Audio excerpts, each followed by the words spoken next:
அஸ்ஸலாமு அலைக்கும். என்னுடைய கேள்வி தொழுகை சம்பந்தப்பட்டது. சுன்னத் ஜமாத் பள்ளிவாசலில் தஸ்பீஹ் தொழுகை ரமலானுடைய மாதத்தில் பெண்களுக்கு வைக்கிறாங்க.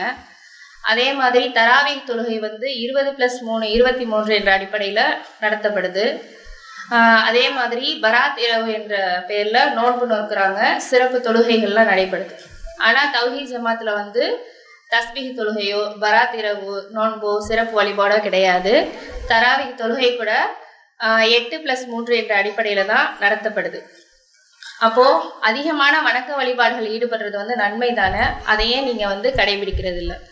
அதாவது சகோதரி என்ன கேட்குறாங்கன்னா, தஸ்பீஹ் தொழுகை, பராத் நோன்பு, மேராஜ் நோன்பு, இந்த மாதிரி இன்னும் ஒரு சில விஷயங்களை சுட்டி காட்டி தராவீஹ் தொழுகை இதையெல்லாம் சுன்னத் ஜமாத்தில் செய்கிறாங்களே, நீங்கள் செய்ய மாட்டேங்கிறீங்க. பொதுவாக இந்த மாதிரி சுன்னத் ஜமாத்து தௌஹீத் ஜமாத்து பிரித்து பேசுகிறதுனால அது ஒரு தனி குரூப்பாகவே ஆகுது. இது என்ன, இது மார்க்கத்தில் இருக்குதா இல்லையா, இதுதான் கேள்வி.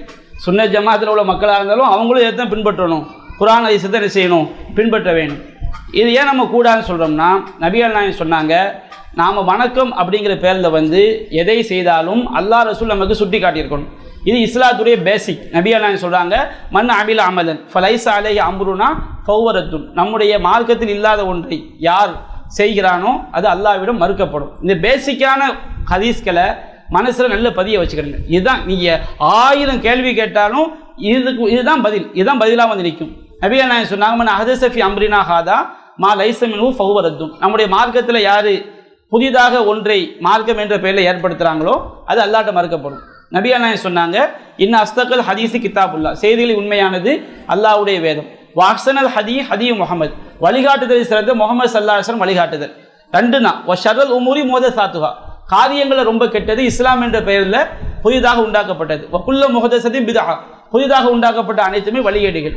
வகுல்ல பிதஅத்தின் லலாலா, புதிதாக உண்டாக்கப்பட்ட அனைத்தும் பிதஅத் அனாச்சாரம். வகுல்ல பிதஅத்தின் லலாலா, எல்லா பிதஅத்துமே வழிகேடு. வகுல்ல லலாலத்தின் ஃபின்னார், எல்லா வழிகேடும் என்ன செய்யும், நரகத்தில் கொண்டு போய் சேர்க்கும். நாம் நோன்பு நோற்பதாக இருந்தால் நபிகள் நாயகம் சொன்ன அடிப்படையில் நம்ம நோன்பு வைக்கணும். நபிகள் நாயகம் தொழுவதாக இருந்தால் நபிகள் நாயகம் சொன்ன அடிப்படையில் நம்ம தொழணும். நபிகள் நாயகம் சொல்லாத எந்த ஒன்றையுமே நாம் செய்வதும் சொல்வதும் கூடாது. உங்களுக்கு சுருக்கமாக விளக்குறேன். நபிகள் நாயகம் ஸல்லல்லாஹு அலைஹி வஸல்லம் அவங்களுடைய காலத்தில் 3 நபி தோழர்கள் என்ன செய்கிறாங்க, ரசூலுல்லாஹ்வுடைய வாழ்க்கை எப்படி இருக்குன்னு பார்க்க வர்றாங்க. நபிகள் நாயகத்தை கண்காணிக்கிறாங்க. கண்காணிச்சுட்டு அவங்க என்ன எதிர்பார்த்து வந்தாங்களோ, அவங்க மனசில் என்ன நினச்சிக்கிட்டு வந்தாங்களோ அது மாதிரி அவங்களுக்கு தோணுது. அப்போ அவங்களா ஒரு முடிவு பண்ணுறாங்க, நபிகள் நாயகத்துக்கு முன்பாவங்களையும் பின்பாவங்களையும் அல்லாஹ் என்ன செஞ்சிட்டான், மன்னிச்சிட்டான். நாம் நபிகள் நாயகம் மாதிரி கிடையாதுன்னு சொல்லி ஒரு ஆள் சொல்கிறாரு, நான் காலமெல்லாம் பகல் என்ன செய்வேன், நோன்பு வைப்பேன் அப்படிங்கிறாரு. இன்னொரு ஆள் சொல்கிறாரு, நான் இரவெல்லாம் தூங்கவே மாட்டேன், தொழுது கொண்டே இருப்பேன் அப்படிங்கிறார். நோன்பு வைக்கிறது வணக்கம் தான் நமக்கு, ஆனால் அவர் அந்த வணக்கத்தை காலமெல்லாம் செய்வோங்கிறார். தஹஜ்ஜத் தொழுகை நமக்கு வணக்கம் தானே, அவர் இரவெல்லாம் காலம்பெல்லாம் இரவு என்ன செய்வேன், தொழுவேன், தூங்கவே மாட்டேங்கிறார். ஒரு ஆள் சொல்கிறாரு, வலாத சவ்வஜு நிசா, நான் கல்யாணமே முடிக்க மாட்டேன், நான் வணக்க வழிபாடு என்ன செய்ய போகிறேன், இருக்க போகிறேன் அப்படிங்கிறாங்க. இதை இந்த 3 பேர் பேசுகிறத ரசூலுல்லாஹ்வுடைய ஒரு மனைவி கவனித்து நபிகள் நாயகத்தை சொல்கிறாங்க. நபிகள் நாயகம் அந்த 3 பேர் வந்த பிறகு சொன்ன உடனே அந்த 3 பேர் அழைக்கிறாங்க. அன்துமுல்லதீன குல்தும் கதாவ கதா, நீங்கள் தான் இப்படிலாம் சொன்னீங்களா? ஆமாம் ரசூலுல்லாஹ், உங்கள் முன்பாவத்தை பின்பாவத்தை எல்லாம் மன்னிச்சிட்டான், நீங்கள் பெரிய ஆட்க, உங்களவுக்கு நாங்கள் வர முடியுமா? நாங்கள் காலமெல்லாம் நோன்பு வச்சா தான் நாங்கள் சொர்க்கத்துக்கு போக முடியும். அவங்களா முடிவு பண்ணுறாங்க. அப்போ நபியானான்னு சொன்னாங்க, நான் பகல் சில நாட்களில் நோன்பு வைக்கவும், நஃபிலா நோன்பு வைக்கவும் செய்கிறேன், நோன்பை விடவும் செய்கிறேன். நான் இரவில் தொழவும் செய்கிறேன், தூங்கவும் செய்கிறேன். நான் மனைவி மக்களோடு திருமணம் செய்து வாழ்க்கை நடத்தி கொண்டிருக்கிறேன். இன்னும் ஆழமக்கும் லில்லாஹி வாத்துக்காக்கும் லில்லாஹி அன, உங்களிலேயே அல்லாஹ்வை ரொம்ப தெரிஞ்சவனா. நபிகள் நாயகத்துக்கு மேலே யாரும் அல்லாஹ் அறிய முடியாது. அல்லாஹ்வை மிக அஞ்சக்கூடியவன் நான். நபிகள் நாயகத்துக்கு மேலே யாரும் நம்ம அல்லாஹ் பயப்பட முடியாது. நபிகள் நாயகத்தை நமக்கு எதையா செய்யும். நபிகள் நாயகம் சொல்லிட்டாங்க, நானே தொழவும் செய்கிறேன், தூங்கவும் செய்கிறேன், நான் சில நாட்கள் நஃபிலா நோன்பு வைக்கிறேன், நோன்பு வைக்காமல் இருக்கிறேன், நான் திருமணம் செய்து வாழ்க்கை நடத்துகிறேன். ஃபமன் ரகிப அன் சுன்னதி ஃபலைஸ மின்னி, என்னுடைய சுன்னாவை எவன் புறக்கணிக்கிறானோ அவன் என்னை சார்ந்தவன் அல்ல. ஒரு ஆள் காலமெல்லாம் நோன்புங்கிற பிதாவை உண்டாக்குறாரு, நபிகள் நாயகம் வணக்கம் தானன்னு பார்க்கல, வழிகேடுங்கிறாங்க. ஒரு ஆள் இரவெல்லாம் தொழுகை ரசூல தஹஜ்ஜத் தானன்னு பார்க்கல, அது வழிகேடு. நான் கல்யாணமே முடிக்க மாட்டேன், ரொம்ப நீ இறைவனுக்கு நெருக்க மாட்டேன், இல்லை, அது வழிகேடு. என்னுடைய சுன்னாவை புறக்கணிப்பவன் என்னை சார்ந்தவன் கிடையாது. நபிகள் நாயகம் கடுமையான செய்யறாங்க, கண்டிக்கிறாங்க. நபிகள் நாயகம் காலத்தில் அபு இஸ்ராயல்னு ஒரு ஆள், அவர் ஒரு நேர்ச்சை பண்றார். என்ன நேர்ச்சை பண்ணுறாரு? அவர் வந்து வெயிலில் நிற்கணும், நோன்பு வைக்கணும். அவர் நேர்ச்சை நோன்பு வச்சுக்கிட்டே வெயிலில் நிற்கணும், உட்காரவே கூடாது, யார்கிட்டையும் பேசக்கூடாது. இப்படி ஒரு நேர்ச்சி அவராகவே உண்டாக்குறாரு. ரசூலுல்லாஹ் ஜும்மா பயான் பண்ணிக்கிட்டு நிற்கிறாங்க. வெளியே என்ன செய்கிறாரு? நல்ல அடிக்கிற வெயிலில் நின்றுக்கிட்டே இருக்கிறாரு, தலையை துணி இல்லை, யார்கிட்டையும் பேசாமல் நோன்பு வச்சுக்கிட்டு நிற்கிறாரு. அப்போ ரசூல் அவர் ஏன் வெளியே நிற்கிறாரு? அபு இஸ்ராயில் ஏன் வெளியே நிற்கிறாரு? அல்லாஹ்வின் தூதரே, அவர் நேர்ச்சி பண்ணியிருக்காரு. என்ன நேர்ச்சி பண்ணியிருக்காரு? அதாவது அவர் நோன்பு வைக்கணுமா, நோன்பு வச்சுட்டு கீழே உட்காரவே கூடாதான், தலையை வெயிலில் நிற்கணும், நிழலுக்கு வரக்கூடாதான், யார்கிட்டையும் பேசக்கூடாதான். இப்படி ஒரு நோன்பு வைக்க நேர்ச்சி பண்ணியிருக்காங்க. அப்போ நபி என்ன சொன்னாங்க? அவருக்கு சொல்லுங்க, அவர் நிழலில் வந்து உட்காரட்டும், நிழலுக்கு வரணும், உட்காரட்டும், மக்கள்கிட்ட பேசட்டும், நோம்பு மட்டும் என்ன செய்யட்டும்? பூர்த்தி பண்ணட்டும். அப்போ நம்ம வணக்கங்கிற பேரில் நம்மளா உண்டாக்குறதுக்கு மார்க்கத்தில் என்ன கிடையாது, அனுமதி கிடையாது. ஹஜ்ஜில் வந்து கல் எறிகிறாங்கல்ல, பொடி கல்லை எறிகிறாங்க. ரசூலை எச்சரிக்கை பண்ணுறாங்க, மக்களே மார்க்க விஷயத்தில் வரம்பு மீறா ஈயாக்கும் உதுவஃபித்தீன், மார்க்க விஷயத்தில் வரம்பு மீறி போகாதீங்க. ரசூல்லா அல்லாஹ் அக்பர் எரிஞ்சா அப்படி தான் எரியணும், பொடி கல்லை தான் எரியணும். நீ பாட்டுக்கு பாதாங்கல்ல தூக்கிட்டு நான் ரொம்ப ஷைத்தான இருக்க போகிறேன்னு சொல்லி அங்கே என்ன செய்யக்கூடாது? 6 and 4 நம்ம ரொம்ப வேகமாக பந்து வீசக்கூடாது, செருப்பு கழட்டி எறிகிறது, பயங்கரமான கல்லை விட்டு. ரசூலை நான் பொடி கல் எறிஞ்சா நீங்கள் பொடி கல் என்ன செய்யுங்க? எரிங்க. அல்லாஹுக்கு ரசூலை அல்லாஹுக்கு அப்படி தான் எரியணும். நம்ம பாட்டுக்கு மார்க்கத்தை என்ன செய்யக்கூடாது? வரம்பு மீறி என்ன செய்யக்கூடாது? போகக்கூடாது. இஸ்லாம் வந்து அதுதான் அல்லாஹ் இறை தூதரை அனுப்பி வைத்தான். எதற்காக அல்லாஹ் இறை தூதரை அனுப்பி வைத்தான்? ஜிப்ரீல் எதுக்கு ரசூலாட்ட அல்லாஹ் அனுப்பி வைத்தான்? உங்களுடைய மார்க்கத்தை உங்களுக்கு கற்றுத் தருவதற்கு அனுப்பி வைத்தான். குர்ஆன் அல்லாஹ் கேட்கிறான், குல் அத்து அல்லிமூனல்லாஹ பிதீனிக்கும், உங்கள் மார்க்கத்தை நீங்க அல்லாஹ் கற்றுக் கொடுக்குறீங்கன்னு அல்லாஹ் கேட்கிறான். அப்ப இந்த மாதிரி பராத் நோன்பு, மேராஜ் நோன்பு இப்படிலாம் இருந்தா, தஸ்பீஹ் தொழுகை இப்படிலாம் இருந்தா ரசூலுல்லாஹ் அதை செய்திருப்பார்களா இல்லையா? ஆதாரபூர்வமான நபிமொழிகளில் வந்திருக்குமா இல்லையா?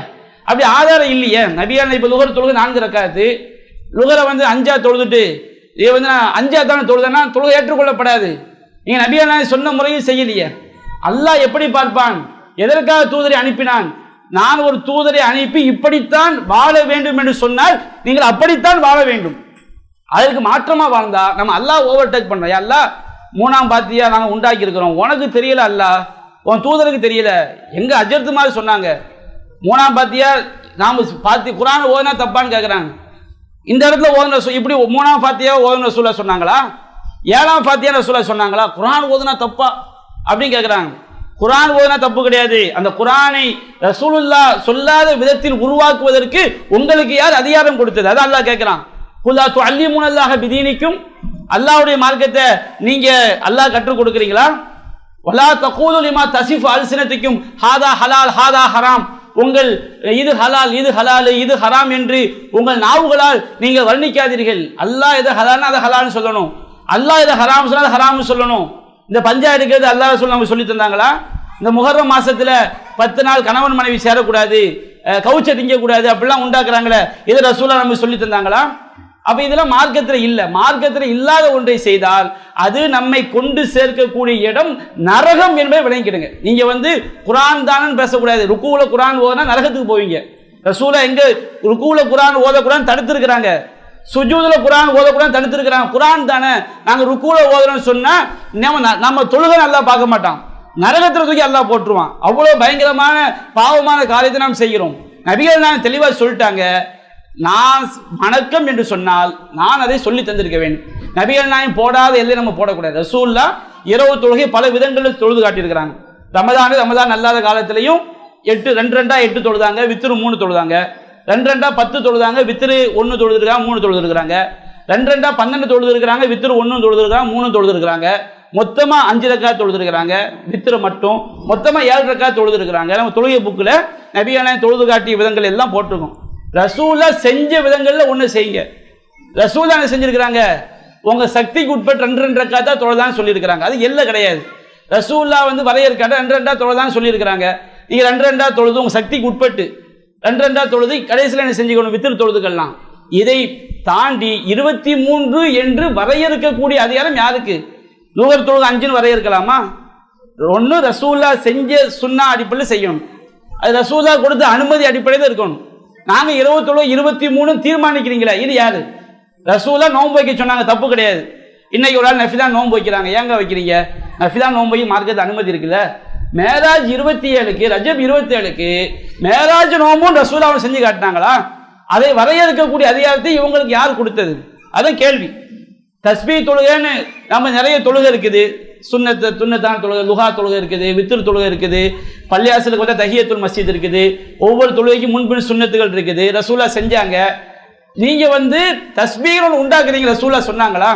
அப்ப நபிகள் நாயகம் சொல்லாத செய்யாத விஷயங்கள் அதை நாம் மார்க்கம் என்று செய்தால் அது நம்மை நரகத்தில் கொண்டு போய் சேர்த்து விடும். இதுதான் மார்க்கத்தில் உள்ள பேசிக். வமா கானதி மூமினின் வலா மூமினத்தின் இதா கலல்லாஹு வ ரசூலுஹு அம்ரன் அயக்குல்ஹுல் கைரத்தும் அம்ரிஹிம். அல்லாஹ்வுடைய தூதரும் ஒரு விஷயத்தில் முடிவெடுத்து விட்டால் அதில் சுய விருப்பம் கொள்வதற்கு ஈமான் கொண்ட எந்த ஆணுக்கும் பெண்ணுக்கும் உரிமை கிடையாது.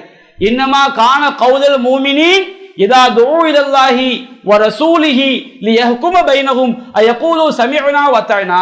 நீங்கள் சட்டங்களை தெரிந்து கொள்வதற்காக அல்லாஹ்வின் பக்கம் வாருங்கள், அல்லாஹ்வுடைய தூதரின் பக்கம் வாருங்கள் என்று அழைக்கப்பட்டால் நாங்கள் செவியேற்றோம், கட்டுப்பட்டோம் என்று சொல்வதுதான் ஈமான் கொண்ட ஆண் பெண்ணுடைய கொள்கையாக இருக்கும், கூற்றாக இருக்கும் என்று அல்லாஹ் செய்றான், சொல்லி காட்டுறான்.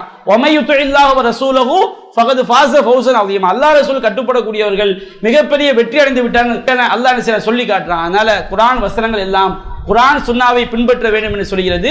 இந்த மாதிரி விஷயங்கள் எல்லாம் குர்ஆன் சுன்னாவில் இல்லாத காரணத்தினால், நபிகள் நாயகம் செய்யாத காரணத்தினால் அதை செய்யக்கூடாது நம்ம செய்யறோம், சொல்லி காட்டுறோம். வேற எந்த காரணமும் கிடையாது.